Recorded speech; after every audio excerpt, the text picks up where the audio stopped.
और युद्ध के बीच देखिए एक और बड़ी खबर आई है। अमेरिकी सेना प्रमुख का इस्तीफा हुआ है। जी हां, रैंडी जॉर्ज ने अपने पद से इस्तीफा दे दिया है और हेग्सेथ ने रैंडी जॉर्ज से पद छोड़ने को कहा था। क्रिस्टोफर लैनवे अब अमेरिकी सेना प्रमुख होंगे।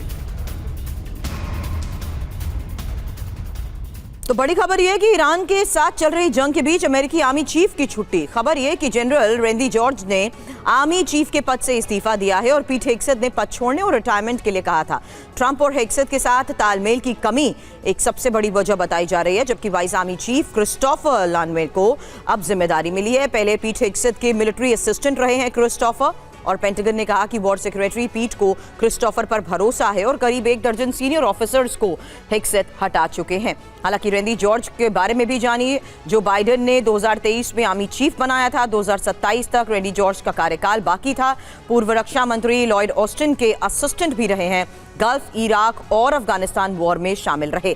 इससे पहले 2022 से 2023 तक यूएस के वाइस चीफ ऑफ स्टाफ रहे हैं। और आर्मी चीफ से हेग्सेथ नाराज क्यों, ये एक बड़ा सवाल, क्योंकि पीट हेग्सेथ ने आर्मी चीफ का फैसला पलटा था और हेलीकॉप्टर्स के चालक दल का निलंबन रद्द किया। हालांकि एक्स पर पोस्ट कर सेना चीफ का फैसला बदला और पीट ने लिखा, कोई सजा नहीं, आगे बढ़ो। देशभक्तों सिंगर किड रॉक के घर के पास उड़ने पर हुआ था निलंबन और नेशविले में 2 अपाचे हेलीकॉप्टर्स ने उड़ान भरी थी। और आईआरजीसी इंस्पेक्शन यूनिट के चीफ की मौत की पुष्टि हो गई है। मोहसिन नजाफी की मौत की पुष्टि हुई है। 32 दिन बाद डीएनए से पहचाना गया शव। खamenei के ऑफिस पर हमले के दिन मारे गए थे मोहसिन नजाफी। 28 फरवरी को अमेरिका इजराइल ने किया था हमला। तो देखिए, ईरान के एक और बड़े अधिकारी की मौत की पुष्टि हो गई है और 28 फरवरी को जो हमला हुआ था, उस हमले के बाद से 32 दिन बाद, 1 महीने से ज्यादा का वक्त लगा। डीएनए की टेस्टिंग और मैचिंग के बाद से ही यह पुष्टि की गई। खamenei के ऑफिस पर जिस दिन हमला हुआ था, उसी दिन वहां पर मौजूद थे मोहसिन नजाफी, जहां पर वो हमले में मारे गए थे। और इस बीच देखिए, अमेरिका से जो खबर आई थी, जंग के दौरान अब तक 3 बड़े अफसरों की छुट्टी हो चुकी है। देखिए कौन कौन है वो अफसर। जो केंट, इनका इस्तीफा हुआ। Director US national counter terrorism centre, इनका इस्तीफा हुआ, इन्होंने पद छोड़ा। और जो बड़ी खबर इस बीच आई है, जो आज की भी बड़ी खबर है, जनरल रैंडी जॉर्ज जो कि चीफ थे यूएस आर्मी के, वो भी पद से हटा दिए गए हैं। साथ ही पॉम बॉन्डी जो कि अटॉर्नी जनरल अमेरिका के थे, उन्हें भी बर्खास्त किया गया है।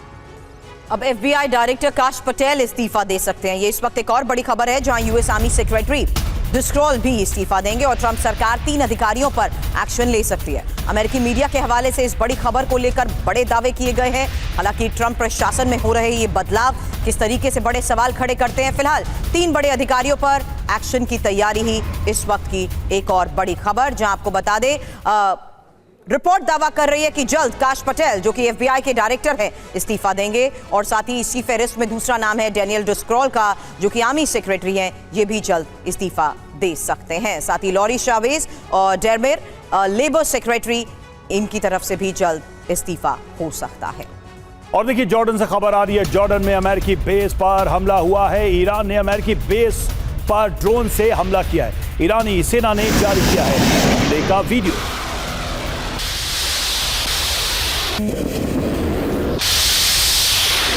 अब इराक के इरबिल में भीषण तबाही, जहां ईरान ने इरबिल पर ताबड़तोड़ हमले किए और ईरान के मिसाइल हमलों से कैसे इरबिल दहला, ये एक और तस्वीर। और पिछले 24 घंटे में ईरान में आईडीएफ के भीषण हमले, 50 बैलिस्टिक मिसाइल ठिकानों को बनाया निशाना। मिसाइल डिपो और लॉन्चर किए तबाह। अब ईरान की मिसाइलों से कैसे तेल अवीव दहला, लेटेस्ट तस्वीर सामने आई। कैसे इमारतों में एक बार फिर आग लग चुकी है और हमलों के बाद इमारतों में लगी भीषण आग, जहां ईरान ने एक साथ कई जगहों पर मिसाइल डाली। और इराक के इरबिल में ईरान के भीषण हमले, ईरान ने अमेरिकी बेस को बनाया निशाना। ईरान से हमलों से दहला अमेरिकी बेस। Karabach